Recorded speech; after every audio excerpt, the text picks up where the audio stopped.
radiation theory, which may not mean much to you if you haven't heard those words before, but anyway. Set up to be focused over there. Okay. So today I want to talk about reflection groups. So I'm going to start by talking about what a reflection is. So, reflections. Now, you've probably encountered these before, but we want to sort of go through a formal definition of what these mean. So, a reflection is some function from V to V, where V is Euclidean space, so like R to the n, something you've like some nice space. We don't need to worry too much about what that is. And we're going to say that a reflection is a reflection if for some vector it flips it, and for what I'm going to call the hyperplane to alpha, it does nothing. So what do I mean by the hyperplane? Well, you can think in like first year linear algebra, you can define the equation of a plane by taking some normal vector and looking at everything perpendicular to that. I can only really draw a three-dimensional picture, but you can do the same thing. If you take some vector and look at everything which has zero dot product with it, then you get an entire plane. And so we're saying that whatever a reflection is going to flip this vector alpha down to here, and it's going to keep this hyperplane the same. So it's not going to do anything to that hyperplane.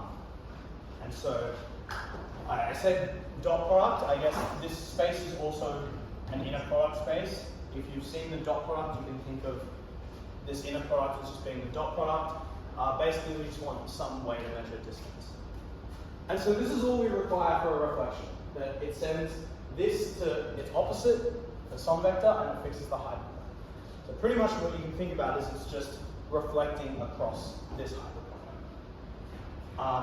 This kind of depends on the choice alpha, so usually we'll put a little alpha in here.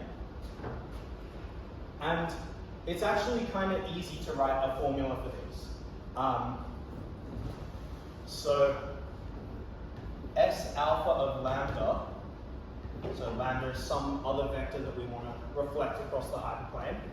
This is just lambda minus 2 times the inner product of lambda and alpha on the inner product of alpha and alpha times by alpha. And we can sort of do a quick examples to make sure that this is what we expect it to be. So if lambda equals alpha, then it better send it to its negative. And so here we have alpha minus 2 times the inner product of alpha and alpha on the inner product of alpha and alpha times by alpha. And so this is going to be alpha minus 2 alpha. So sure enough, it sends it to its opposite. And the case where lambda sits in this hyperplane, well, remember, everything in the hyperplane is things that have zero inner product with alpha. So lambda minus 2 times the inner product of lambda and alpha, this thing is just going to be 0. So again, if you want to think of this as dot product, if this sits in the hyperplane, it's perpendicular, so the dot product has to be 0. So that thing all goes to 0, and we're just left with lambda. So sure enough, this is the reflection formula. Pretty easy to write out. And I guess you can sort of think of this as, if we have some vector over here, then we can write this as some component of alpha. Like it's going to go x amount in alpha, and then plus beta, where beta sits inside the hyperplane. And then all the reflection's doing is it's taking this alpha component down to here, and then it fixes the beta. So S alpha of V is negative X alpha plus beta. Like it just takes, you can split anything into this component and H alpha component, and it flips it. And in fact, this gives a decomposition of our space as just, this is just the line spanned by alpha. So that whole line plus the hyperplane. And this, if you haven't seen what a direct sum is, this just means I can write things as alpha plus betas where they don't intersect.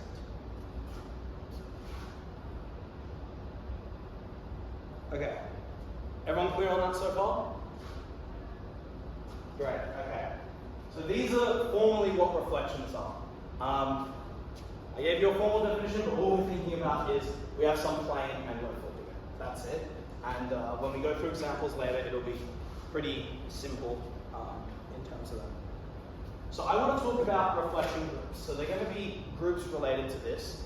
And the issue with group theory is that groups are really quite hard to understand in general. I'm going to go through the definition in a second if you haven't seen it before, but like groups don't have much structure. They're a set with some axioms and that's it, so you really can't tell much about what's going on with them most of the time. But the idea with this is that if we can somehow keep this reflection structure, we can link geometry, the geometry of this, to our group, and we can study like the group through geometry or the geometry through group theory. And so this is a study in maths called geometric group theory, and it's very, very helpful, very useful to understand the groups. And next week, I'm going to talk about how we can use linear algebra to understand groups. So matrices, things you learn in first year. There's a very rich way of understanding groups through that called representation theory, and that's what I do. Yeah, so let's talk about groups for a second. Who here hasn't seen what a group is? Well, that's great. Maybe because Nick just went through a quick. I went through basics. Yeah, that's why I'm a professional. Okay, but just in case, I'm going to talk about groups really quick, groups and presentations. So, a group G, and I'm going to say a multiplicative group, so you can have any operation on your group, but these are going to be multiplication. So a multiplicative group G is a set with a binary operation, which just means we can multiply things in our group such that it satisfies some axioms. So the first axiom is you can reorder bracketing.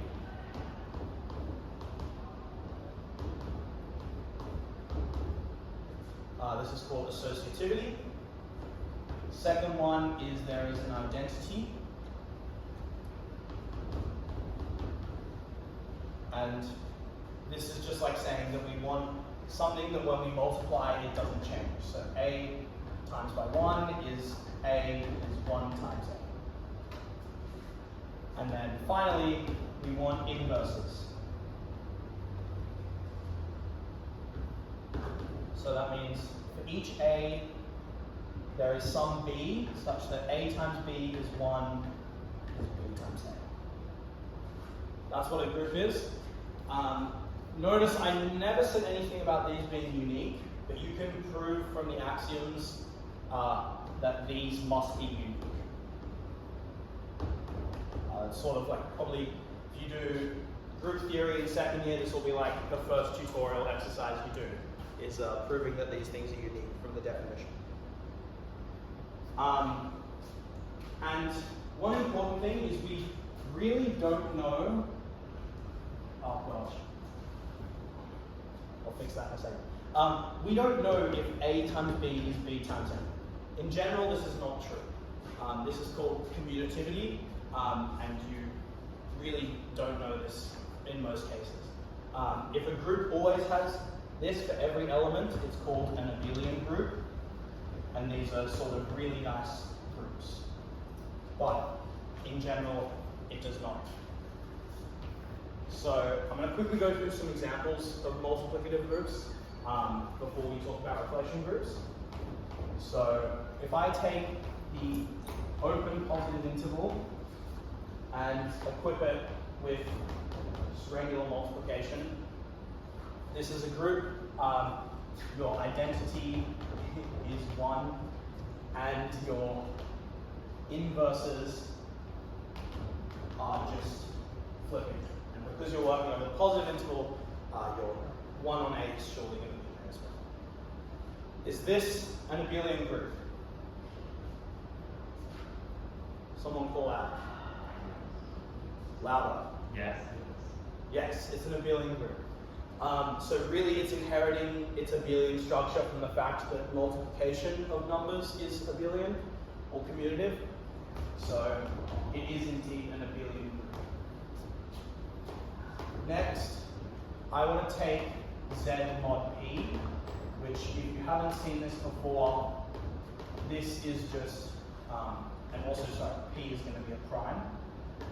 This is just the number 0, 1 up until P minus 1.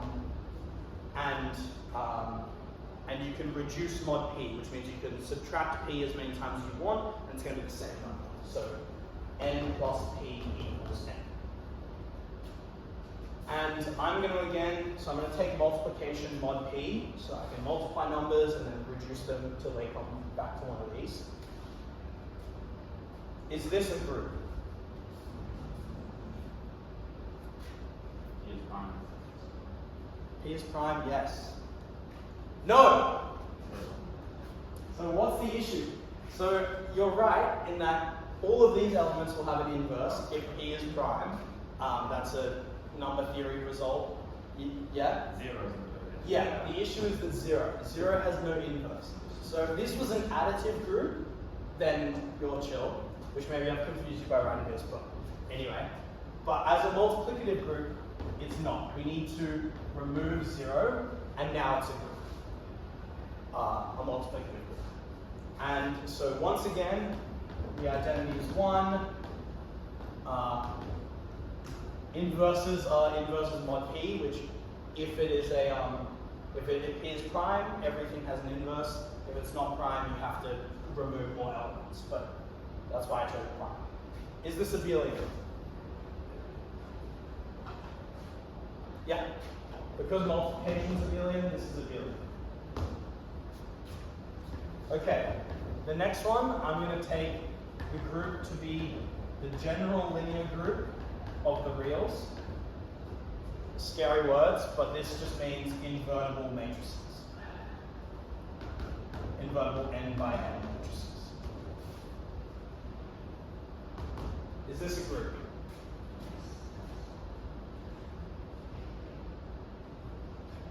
Is matrix multiplication associative? Yes.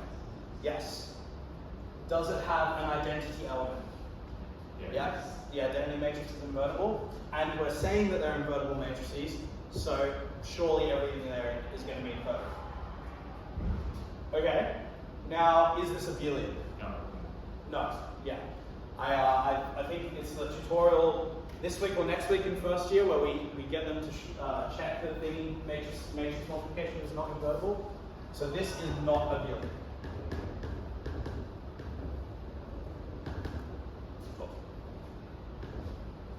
Okay, and then I think I had one more example. Yeah.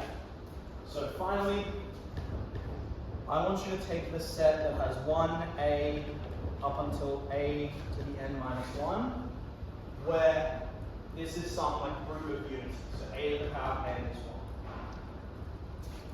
Is this a group? Yes. Is this abelian? Yeah. So this is an abelian group. If I added a second element in there, no chance it's a billion, unless you specify some other condition. But as it's written right now, it is a billion. Okay.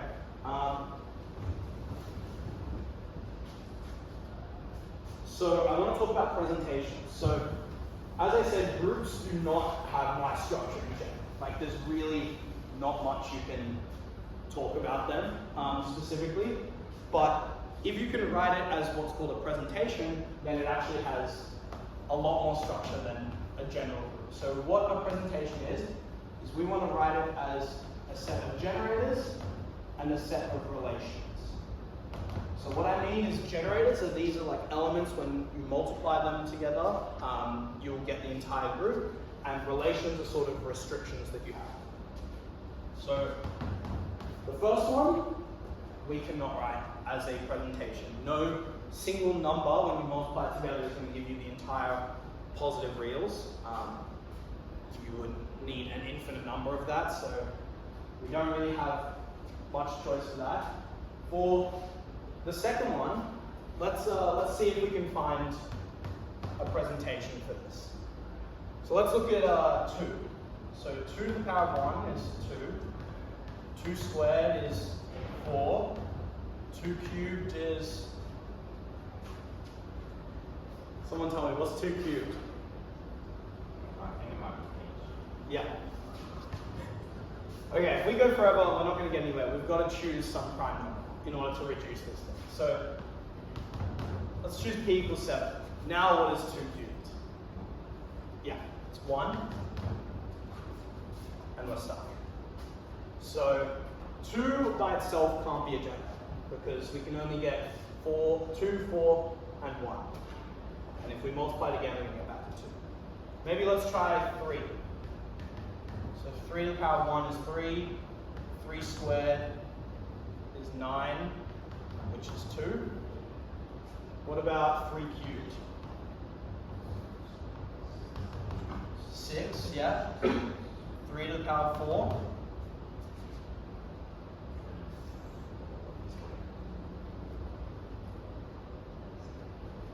Someone yell out a number to me.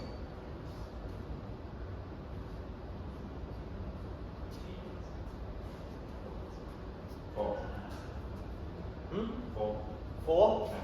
So one way you can think about it, you don't have to figure out what 3 to the power of 4 is. You can just take 6, multiply it by 3, and then reduce it again.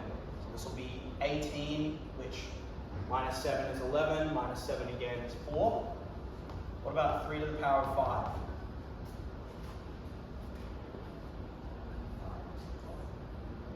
Say it louder. 5. Yeah, this is 5. Okay, what about 3 to the power of 6? Louder. 1. Yes. 1. So if we look at 3, we can multiply it to get 1, 2, 3, 4, 5, 6. So we can say that z mod p minus 0, this group is generated by 3 subjects to the relation, this is a bit hand-wavy, but n plus 7 is n. So this whole group is generated by 3.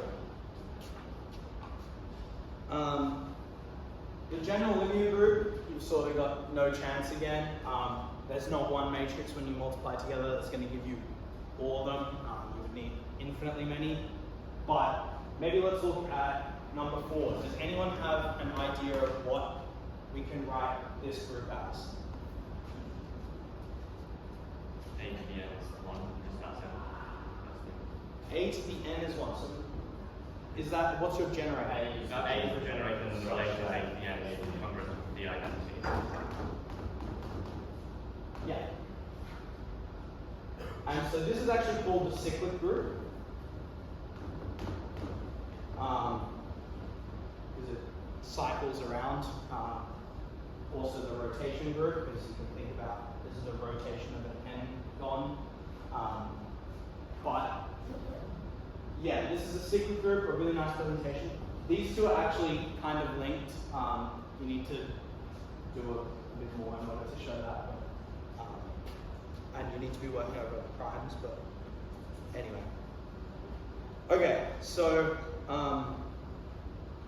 I guess maybe one thing we can say for the presentation of our general linear group is that we can write it with infinite number of generators. So there's no restriction on generators being finite or infinite. And usually, like for the first example, writing it with infinite generators is not going to help us. But for the general linear group, if I take all the matrices and add the relation that their determinant is non-zero, this is sort of a presentation that gives some amount. So all of these are presentations, just with varying amounts of usefulness. Anyway, I just wanted to make sure everyone knew what a presentation was, and now we're going to talk about constructing groups from reflections.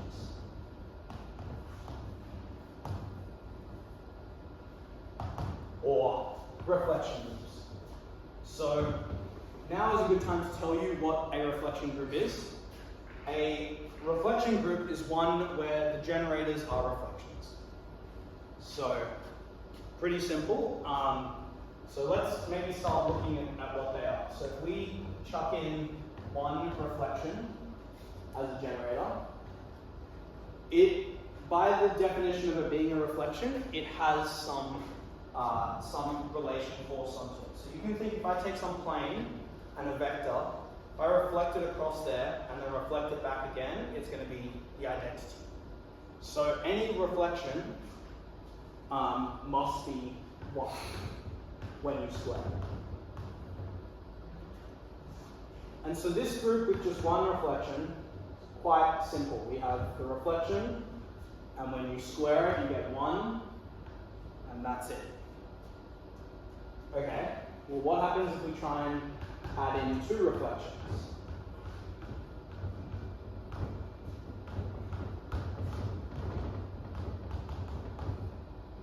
Well, we're going to get, again, S alpha, S beta, and 1. But then we also get S alpha, S beta, S alpha, S beta, S alpha, S alpha, S beta, S alpha, S beta. Okay, it's an infinite group. Because really you don't know anything about this. You don't know if you can reduce this at all. Like you need your reflections to commute in some sort.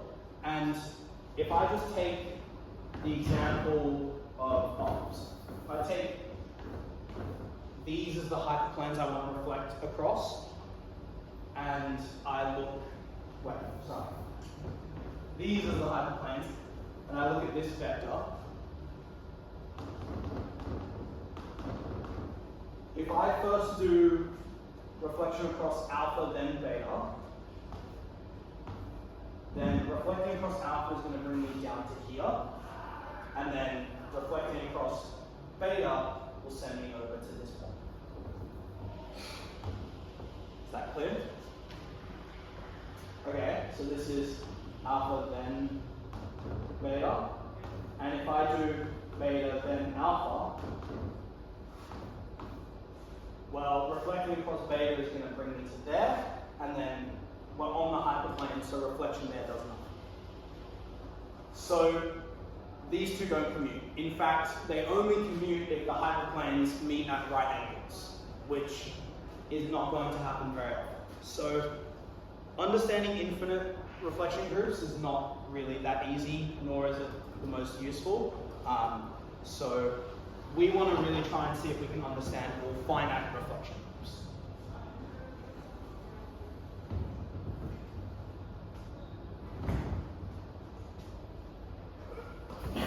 Okay. Oh, that looks better. How am I going for time? Sure. Okay, so I don't want to assume that people have seen the most amount of group theory, so I'm going to define a few groups which are quite important groups. So first and foremost, the dihedral group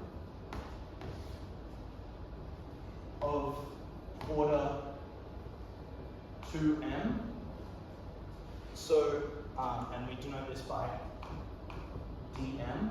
So what this is if you take an m-gon, so think about it, this is 4, we're taking a square, and we want to look at what things we can do to it that will keep the same like shape. So we can rotate a square,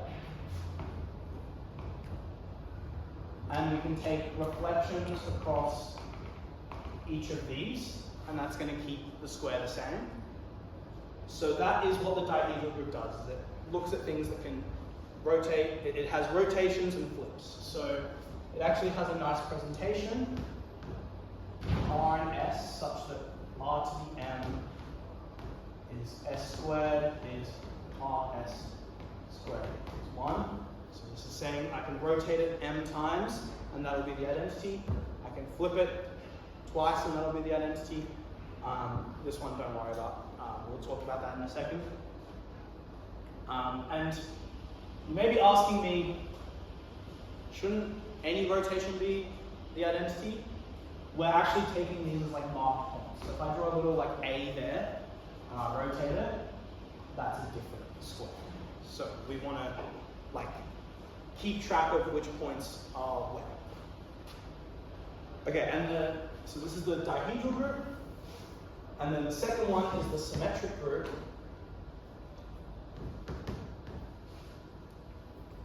Of order n, or n, m or n, and this is the group of permutations on the set 1 through n. So, so like we can take, well, I guess I'll write this. It's generated by transpositions, which I'm going to denote by I plus 1, and what these are is. This takes the numbers 1, 2, here, and it permutes them. And so what this does is it's going to flip I and I plus 1. So 1's going to go to 1, 2 will go to 2, everything will stay the same except I will go to I plus 1. Oh, sorry, I will go to I plus 1, and I plus 1 will go to I, and then this remains the same. And so I don't want to talk about necessarily why it's generated by these. Again, you can prove that if you wish, but it's generated by them, and the relations are, you can see if we flip twice, it's going to be the same. So sigma I squares to 1.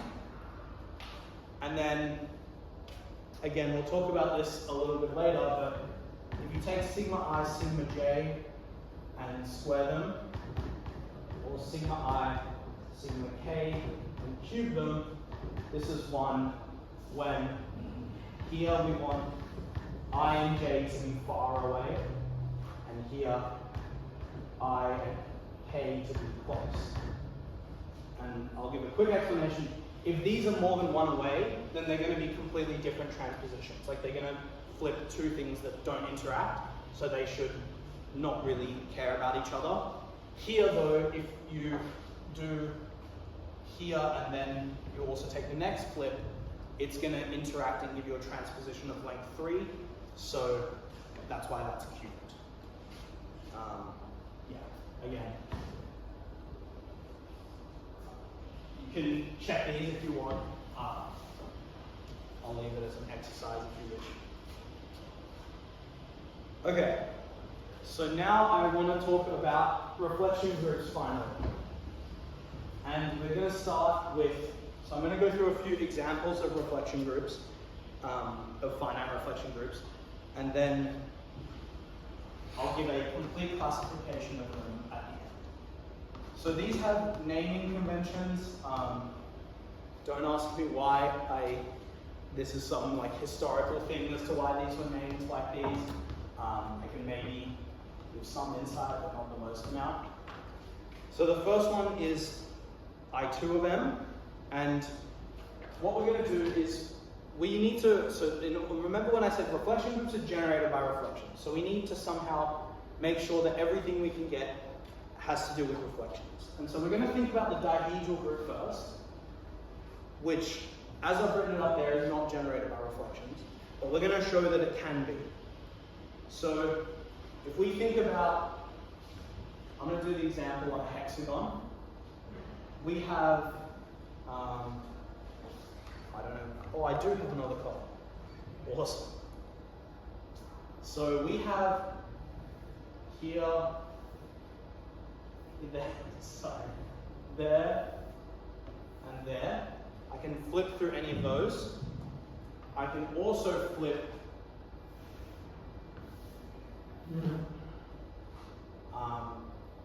yeah, I do that really badly, but pretend those lines all intersect at the same point. So I'm going to have 3 flips corresponding to this, and I'll have 3 flips corresponding to that. And then I also am going to have 6 rotations, right? And that is the dihedral group. So in general, you have M flips, M rotations.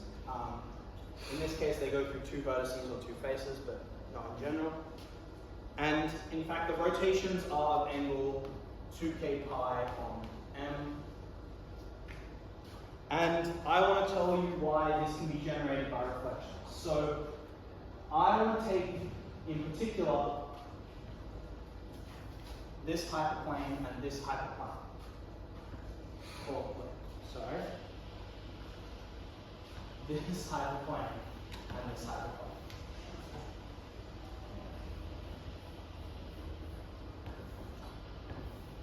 And in order to keep track of the points, I'm going to mark them all. And okay, so first I'm going to flip across this one, H beta.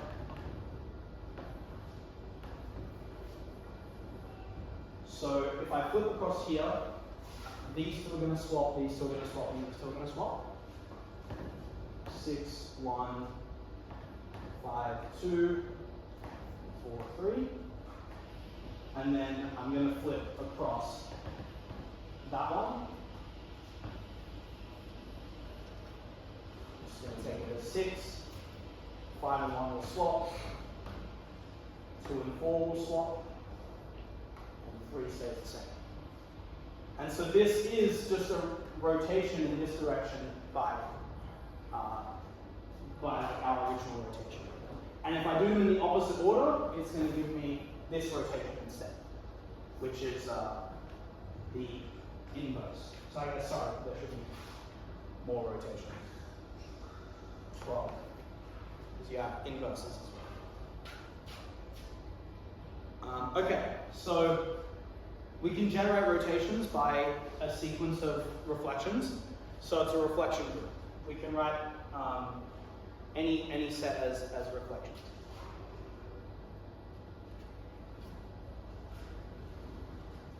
Is everyone clear on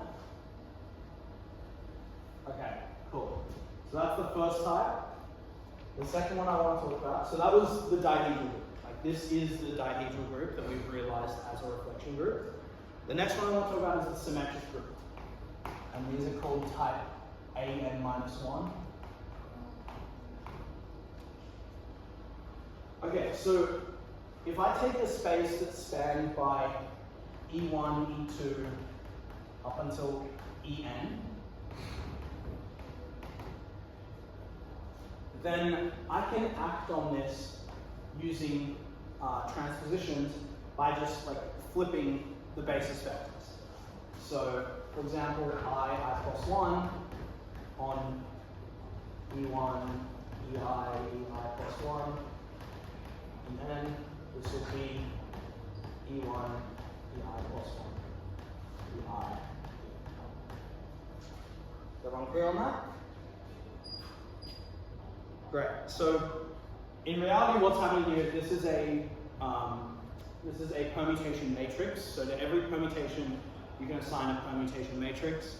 They used to teach this in first year, and I think it's a shame they don't anymore. But pretty much you just take like your identity matrix, and then in the I and I+1 position, you swap them, and this will, on the vector here, flip those two. So it's just acting by matrix multiplication.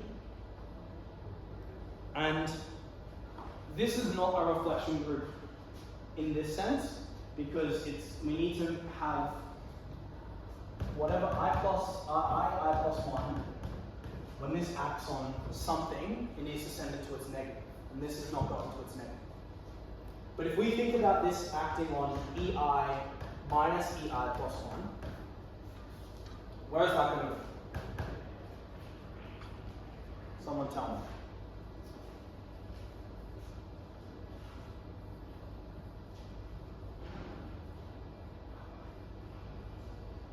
EI plus 1 minus EI. Yes, EI plus 1 minus EI, which this is precisely negative EI minus EI plus 1. So it doesn't act by reflections on the standard basis, but if we write a space that's spanned by EI minus EI plus 1, it reflects those. And it's sort of a bit harder to understand what the hyperplane is here, but the hyperplane is just the things that have the same coordinate in EI and EI plus 1. Yeah, so, and it's certainly going to keep those the same. So it's a reflection group on this, which the space spanned by these is sort of R to the n minus 1, hence why it's called A n minus 1, because it's really acting on a one-dimensional lower space. But in this sense, it is a reflection group.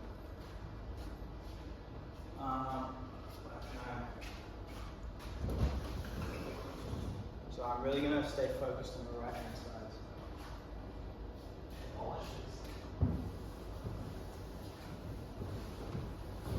I'm going to talk through two more examples. They're going to be a bit hard to understand. So you can either just like black box them and accept them, or you can ask me a question if you want. The next one is Bn. Yeah, Bn n is greater than or equal to 2. And this is pretty much the same as our symmetric group, except we are also going to add the ability to send EI to negative EI. So we can flip our permutations. And what these are called, these are signed permutations. So that sort of had n factorial options. This has 2 to the power of n factorial options. Because at any point, instead of just having I plus 1, we have like I negative I plus 1, and so on. You're adding in signed permutations. So maybe we can call this the signed symmetric group.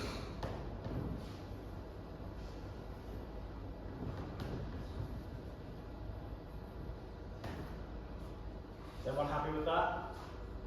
Okay, great. I'm happy to brush past that then. And then the final one that I want to talk about is Dn, where n is greater than or equal to 4.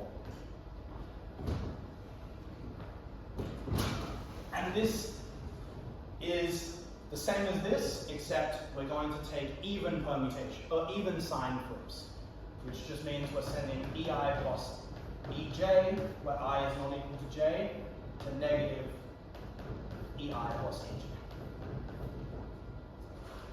And this is pretty much just like taking half of these. So this is called an even permutation, an even sign permutation, because you're flipping 2 at a time. And this is once again another, maybe we can call this the even sign symmetric group.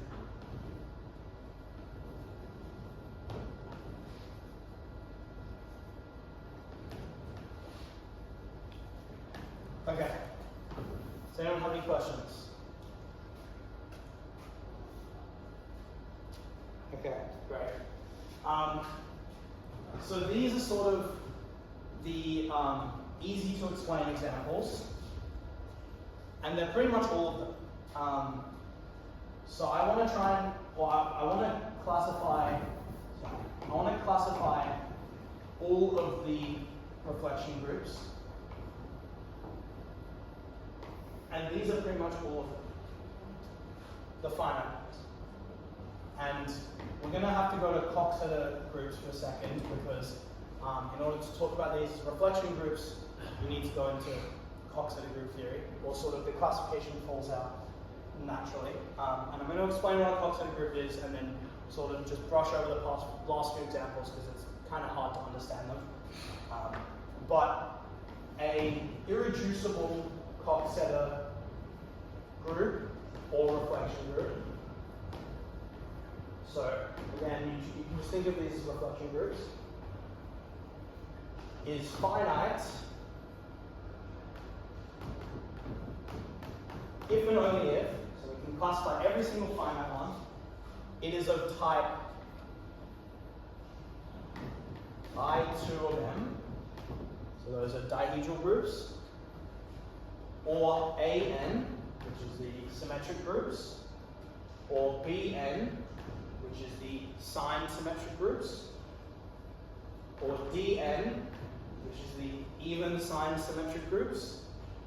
And then here are the last two examples, E6, E7, E8, F4, H3, or H4.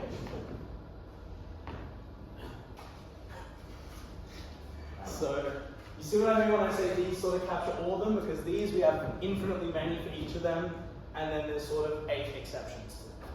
And in order to classify these as reflection groups, here you need to consider affine geometry.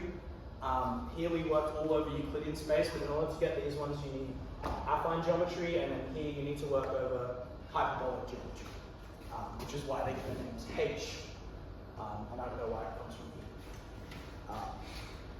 But in the last few minutes I'll quickly explain how to see what these groups look like, so you can get a presentation for all of these quite easily. So I'm going to tell you how to construct a Coxeter group. So step 1 is I'm going to start with a graph which has no loops and is finite. Okay, sorry. So start with a graph, finite, no loops. I'm then going to add edge labels from 3, 4 onwards and infinity. And so, for example, up here I'll take this to be 3, 3, and 5. And usually in Coxeter theory, 3s are very common, so you might also see these as just blank. And then step 3 is I want to sort of record the edge labels in some sense. So Mij is going to be the edge label from I to j. So you might then ask, what about like 1 and 3? Do we add the edge labels? No. So if they aren't immediately connected, we give them the edge label 2. If they're not connected, and if they're the same, we give them 1. So far, so good. And then from this labeled graph, we can construct a Coxeter group. So our group G has a generator Si for each vertex. And the relations is that Si Sj to the power of Mij is 1. And that is your Coxeter group corresponding to the graph. So, for example, if we have I equals j, then this just tells us Si squared is 1, which makes sense. I should have mentioned this, but reflection groups and Coxeter groups are identical in the finite sense. In the infinite sense, not really, but in the finite they are. So all of our elements square to 1, and the other thing is I allowed infinity in an edge label. If Mij is infinity, then there's no relation.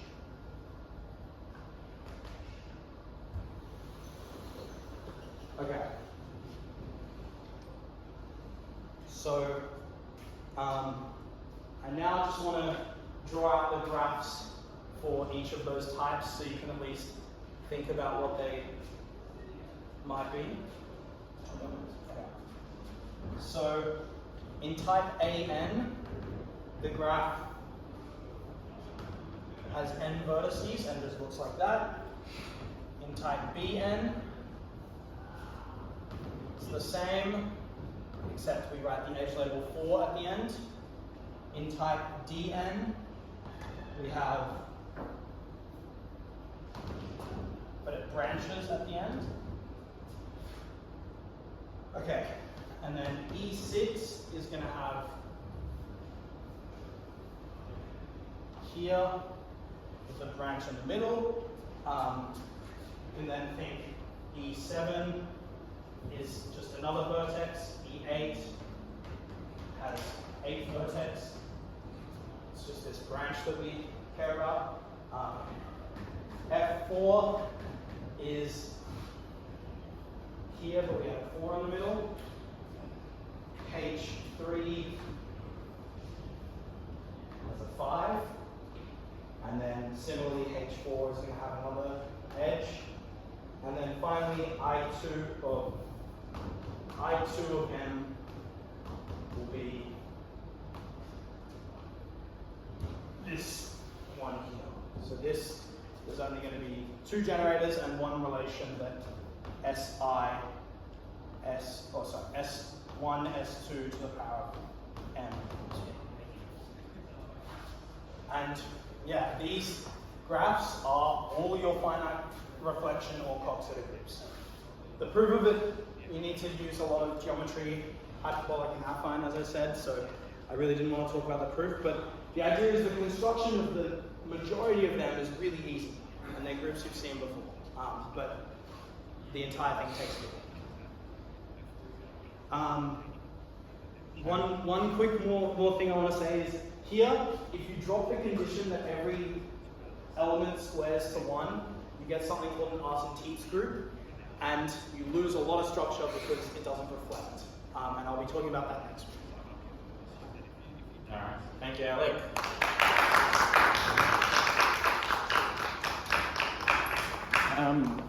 Alec will also be speaking next week, I believe as an extension of this, but now with some of this knowledge, it should still be fine for other people to come and should be understandable.